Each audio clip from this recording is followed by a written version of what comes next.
Hello, and today I'm in Warsaw. This building here, very modern looking. This is the Museum of Polish Jews called Polino, the Museum of the History of Polish Jews. I can remember when that went up.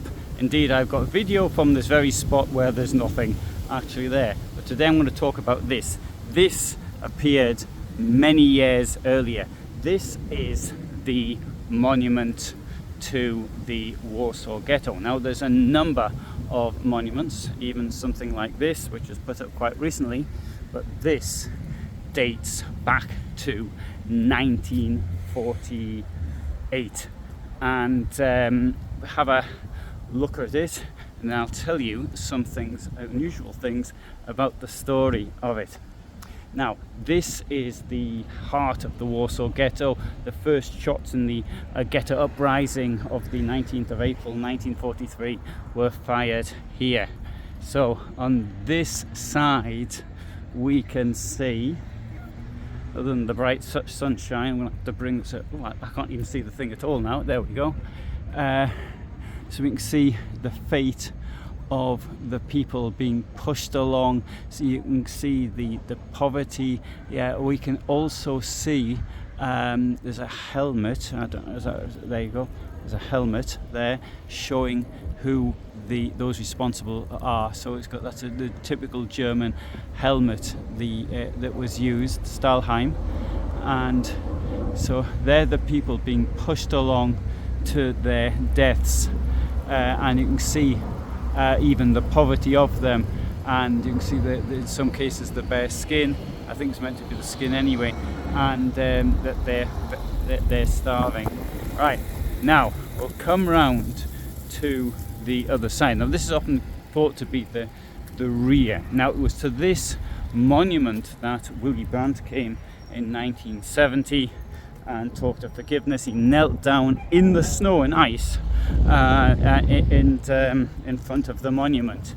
So Willie, if you're thinking of coming again, come in the summer. That way your trousers won't get soaking wet.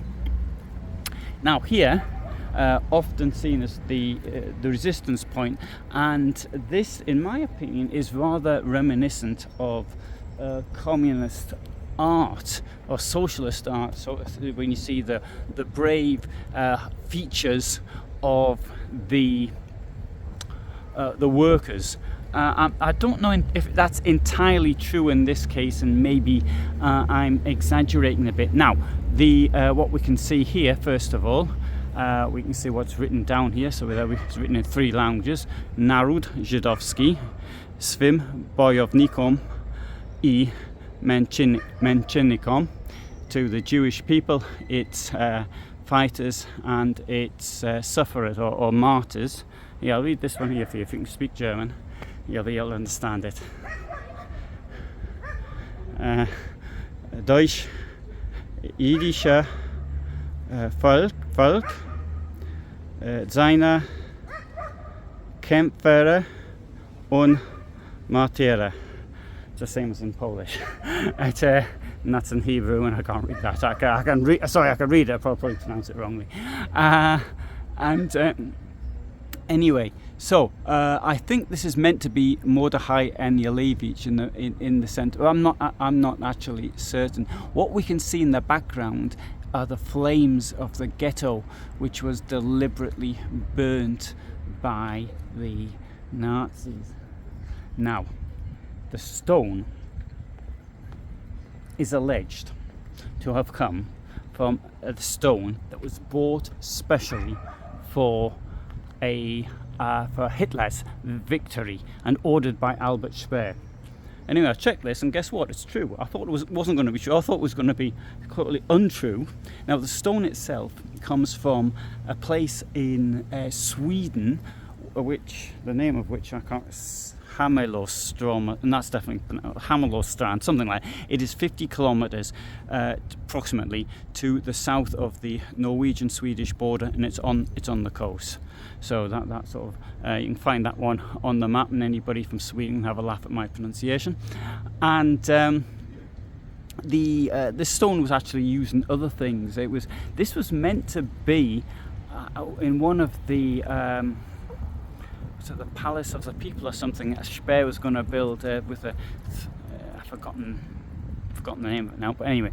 But this stone, I think it's the same stone that was used for the Soviet War Memorial in the Treptower Park in formerly East Berlin, and now it's Berlin. And I think it's also been used in other. Trying to recall where else I can remember it being used in New York as well. But anyway, so a long-term agreement was made by Speer and the Swedes for the supply of this granite, which is of a particular type, which is suitable for building monuments like this. And anyway, so the Swedes started just producing this stuff, and there was lots of people working on it. But the thing was, this is after about 1942, I think, was the Germans stopped paying for it. So there was all this piles of spare granite lying around, and they didn't want it anymore. So after the war, the first monument that went up was in 1946, and which is a very simple one, and it's round here. We'll see that in a different video. And but something a bit bigger was desired, and so there was a group of people got together, including Itzhak Zuckerman, who was one of the ghetto fighters. Another one was Alfred Berman, who was a rather nasty communist.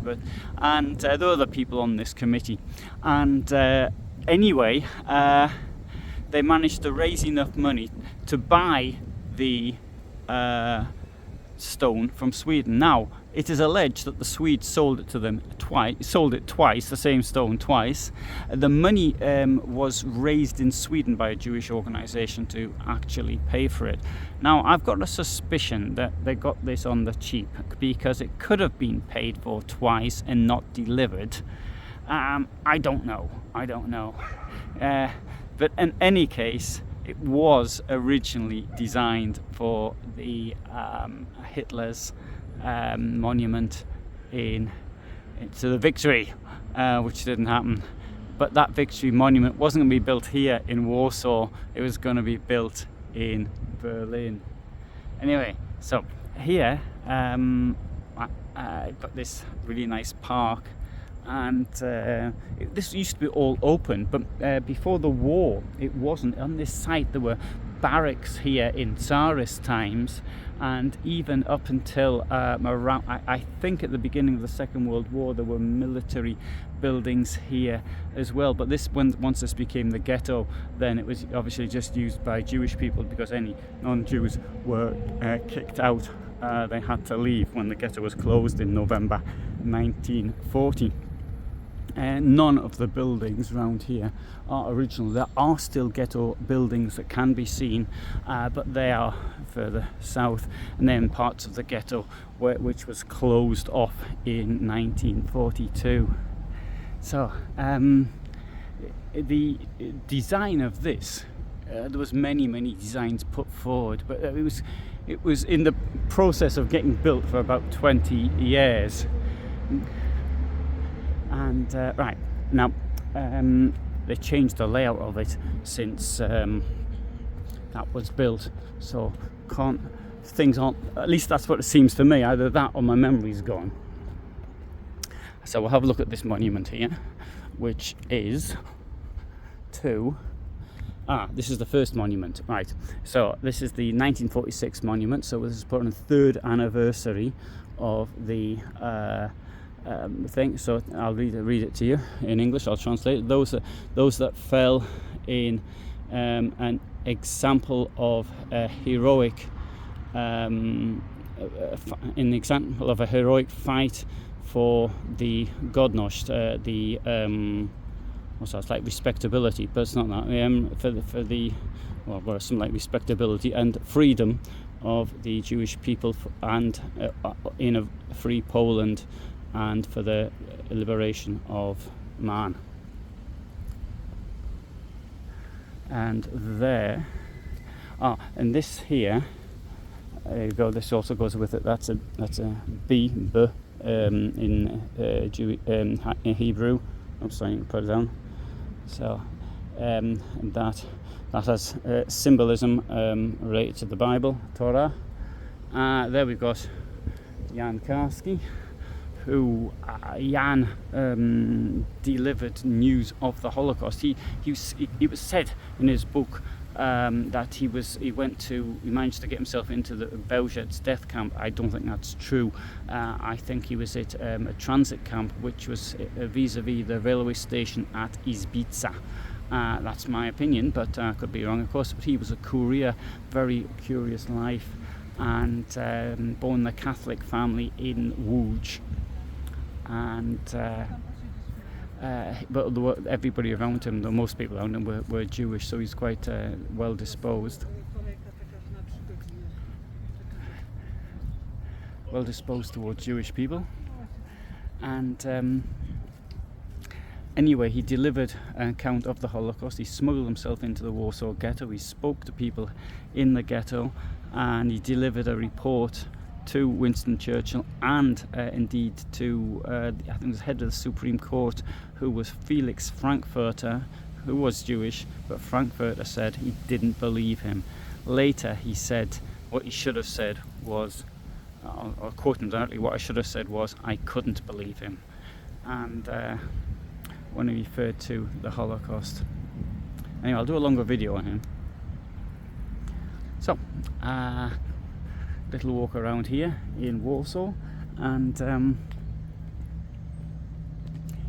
thanks for listening. Hope you found it interesting. And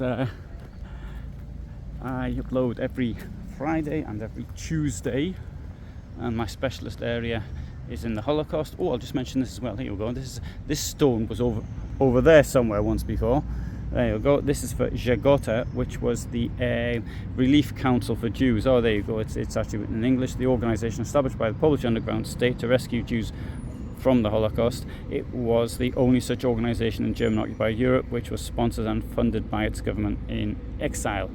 Yeah, and there were people who did get assistance. The problem was, by the time Żegota came in, most of Poland's Jews had been murdered. So, came a bit late, but at least it came. And that's the important thing. So here we go. So I upload every Tuesday and Friday, 2000 hours my time. I sometimes upload shorts on other days. I sometimes upload other videos on other days. So if you subscribe, then you'll know when I'm uploading material. So I do research-based, mainly documentaries, and on largely, my specialist area is the Holocaust, but I do things related to the Nazi period and some material on the communist period as well. So thanks for watching, and bye for now.